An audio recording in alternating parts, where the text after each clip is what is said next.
What is going on, guys? I am the FD Guru, bringing to you guys a Wednesday edition of my NBA DFS podcast. We have a nice looking 10-game main slate tonight, a bunch of games to look over.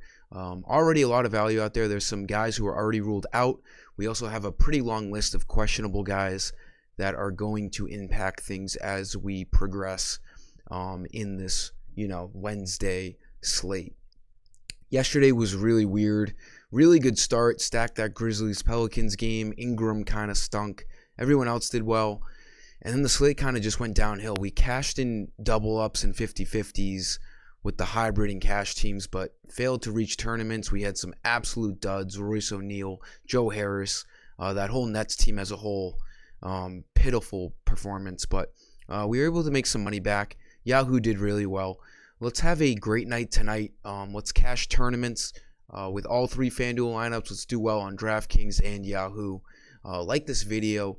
Make sure you're subscribed. Before we get into my 5 plays, some questionable guys we need to look at. Tyrese Halliburton, obviously a huge piece in that Pacers team. Keep an eye out on that. Wendell Carter, also a big piece for the Raptors. Van Vliet and Trent have been out the last couple of games. We've seen... I kind of hope that they play so I'm not forced to play Scotty Barnes or Banton or Malachi Flynn. It's just been an absolute nightmare with that Raptors team. They need Van Vliet and Gary Trent back. I need them back. I don't want to pick any of those Raptors. Donovan Mitchell, big piece in that Cavs offense. Jarrett Allen is already ruled out. We'll get into my value plays with that news. Jrue Holiday questionable. Chris Paul questionable. All of these guys are big pieces. Some key guys who are out already. Marcus Smart on the Celtics. That's going to open up some Derek White value for sure. And I'm pretty sure last time I checked, like a minute ago, Zion Williamson just got ruled out again for tonight. So those Pelicans have that value once again. So for my point guard play, and then going off of the injury report, I forgot to mention Nikola Jokic is also out tonight. So these Nuggets become a top tier value here tonight. Jamal Murray has been playing really well even with Jokic on the court. 6,400. I would have been debating Jamal Murray even if Jokic was playing tonight. He's been getting over 30 fantasy points, a whole bunch. Over the last 2 weeks, this guy has reached over 30 fantasy points all but one game. Tonight, just an absolute elite value play. He's going to see a ton of extra usage. Obviously going to have the ball in his hands a lot. Going to shoot a lot more shots with Jokic off the court. He's going to have a lot more assist opportunities. This is just an absolute smash play. One of my favorite plays on the slate, if not my favorite play right now.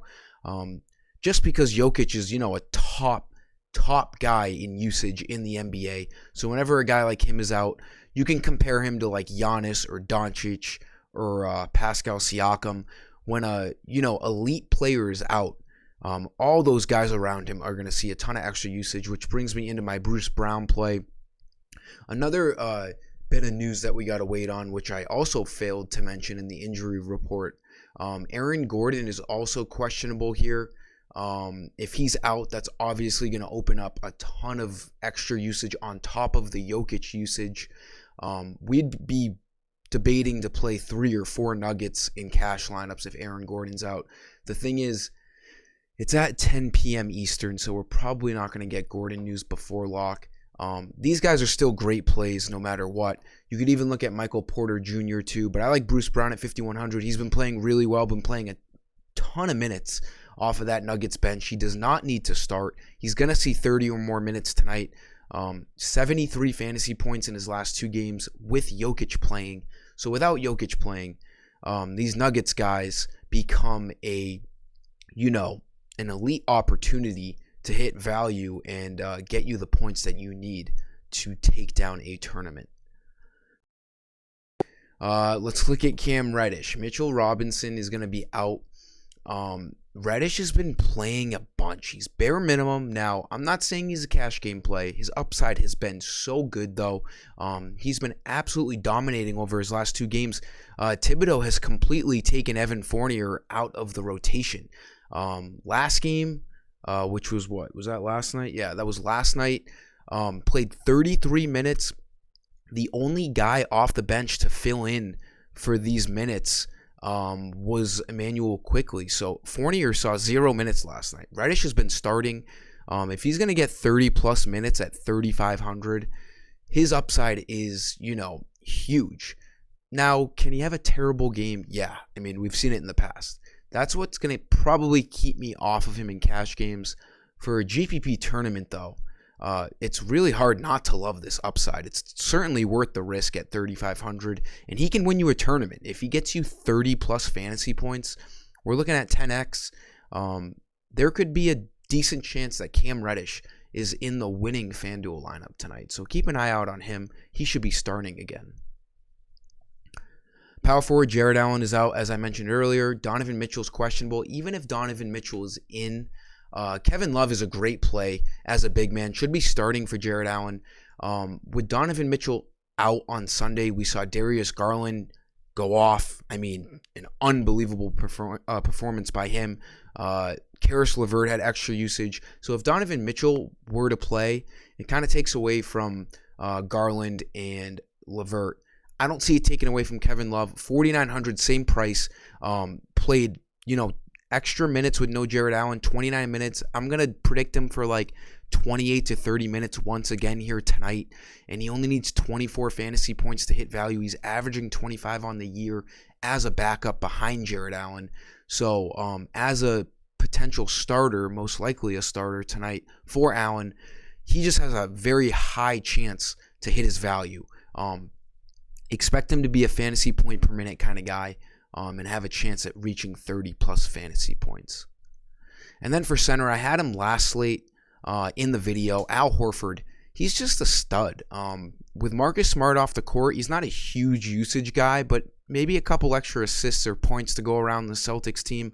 This game has the highest over-under on the slate. It's only like a 2.5-point spread for the Celtics because they're on the road. The Hawks are pretty good. The Celtics are, I'm a Celtics fan. Maybe I'm a little biased, but the best offense in the NBA. Every single game, they're a part of the highest over-under. I think it's like 235 tonight. Horford at 5,500. Great value. He's been seeing great minutes. I was a little hesitant to think that he would see the same role that he did last year. But with Robert Williams out, we certainly need him to step up, and he's stepping up. He's seeing 30-plus minutes a game. At 5,500, he needs 27 fantasy points. He has hit that mark 1, 2, 3, 4, 5, 6 games in a row. I'm just rounding up on these 26 games, but he needs about like 26.5, 27 fantasy points to hit value. Got 36 last game. It's going to be a fast-paced game, and it's a revenge game. I'm not a huge revenge guy, but it's just funny to mention. I find it more interesting than anything. He was, brought up on the Atlanta Hawks, played a lot of his career with them. Probably going back to Atlanta, there's going to be some emotions for Al Horford. I think he might have a little bit of an edge to him. Again, I'm not a huge advocate in revenge games, but whether it's in Atlanta or anywhere else tonight, this is a good play no matter what. 5,500 for Al Horford. Can play center or power forward on FanDuel.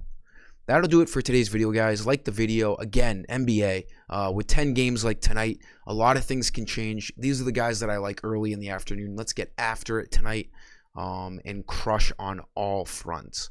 Until next time, I am the FD Guru, and I am signing off. See ya.